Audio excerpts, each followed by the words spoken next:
हम लोग मौजूदा प्रधानमंत्री नरेंद्र मोदी जी के नेतृत्व में हम लोग चौथी बार सरकार बनाने जा रहे हैं, इसमें कहीं कोई शंका नहीं है। और जिस तरीके से विपक्षी दल महत्वाकांक्षाओं के लिए एक साथ आते हैं और चुनाव आते ही फिर ये गठबंधन धराशायी हो जाता है, तो इन लोगों में भी कोई भविष्य विपक्षी गठबंधन इंडिया अलायंस के घटक दलों का बचा नहीं।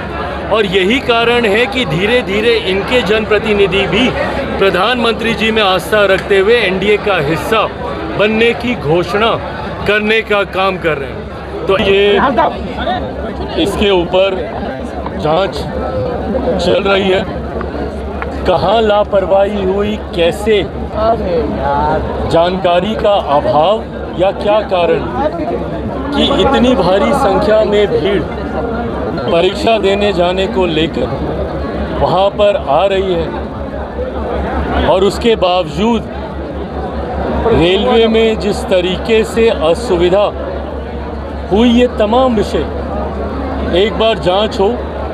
यकीनन परेशानी दोनों तरफ हुई, रेलवे प्रशासन को भी और हमारे छात्रों को भी। छात्रों का आक्रोश भी हम सब के लिए चिंता का विषय बना।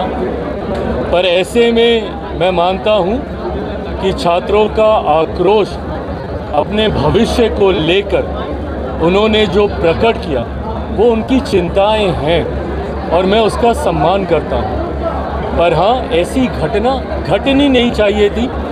क्या कारण रहा वो जांच के बाद ज़रूर भविष्य में ऐसा ना हो, ऐसे फैसले लिए जाएंगे। समाप्ति की ओर है और है। जैसे पेट्रोल और गैस पर दाम बढ़ाया गया, अब अगर रास्ता चालू हो जाता तो क्या सरकार उसको घटाने की विचार करेगी? बिल्कुल विचार करेगी। और मैंने जब ये दाम बढ़े भी थे उस वक्त भी मैंने कहा था कि हमारी सरकार से जितना हो सका हम लोगों ने दामों को नियंत्रित करके रखने का काम किया। पर एक ऐसा समय था जब नहीं पता कि युद्ध 2 हफ्ते चलेगा, 2 महीने चलेगा, 2 साल चलेगा, एक अनिश्चितता का माहौल था। ऐसे में कुछ फैसले लेना ताकि भविष्य में कोई बड़ा संकट ना आए, सरकार के लिए ज़रूरी था और वो फैसले लिए गए। पर धीरे धीरे अब जब परिस्थितियां सामान्य होंगी, मैं मानता हूं कि जो दाम बढ़े हैं उस पे भी सरकार के द्वारा पुनः विचार किया जाएगा। राजीव, झारखंड में एनडीए तरीके से मैंने अपने संबोधन में भी कहा कि आज की तारीख में जितने भी विपक्षी दल के जनप्रतिनिधि हैं उनको अपना भविष्य अपने दलों में अब दिखता नहीं है।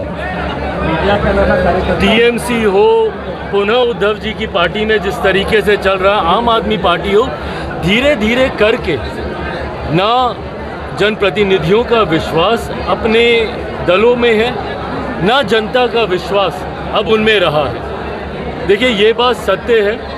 मैंने कुछ दिन पहले एनडीए की बैठक में भी इस बात को मैंने कहा था कि 2029 में एक बार फिर से हम लोग मौजूदा प्रधानमंत्री नरेंद्र मोदी जी के नेतृत्व में हम लोग चौथी बार सरकार बनाने जा रहे हैं, इसमें कहीं कोई शंका नहीं है। और जिस तरीके से विपक्षी दल महत्वाकांक्षाओं के लिए एक साथ आते हैं और चुनाव आते ही फिर ये गठबंधन धराशायी हो जाता है, तो इन लोगों में भी कोई भविष्य विपक्षी गठबंधन इंडिया अलायंस के घटक दलों का बचा नहीं। और यही कारण है कि धीरे धीरे इनके जनप्रतिनिधि भी प्रधानमंत्री जी में आस्था रखते हुए एनडीए का हिस्सा बनने की घोषणा करने का काम कर रहे हैं। तो ऐसे में अलग अलग राज्यों के अलग अलग दलों के सांसद, विधायक धीरे धीरे एनडीए गठबंधन का हिस्सा बनकर एनडीए को मजबूती देने का कार्य करेंगे। और आने वाले समय में इस मजबूती के साथ प्रधानमंत्री जी के नेतृत्व में देश हित में और लोक कल्याण से जुड़े हुए कई और बड़े ऐतिहासिक और महत्वपूर्ण फैसले लिए जाएंगे।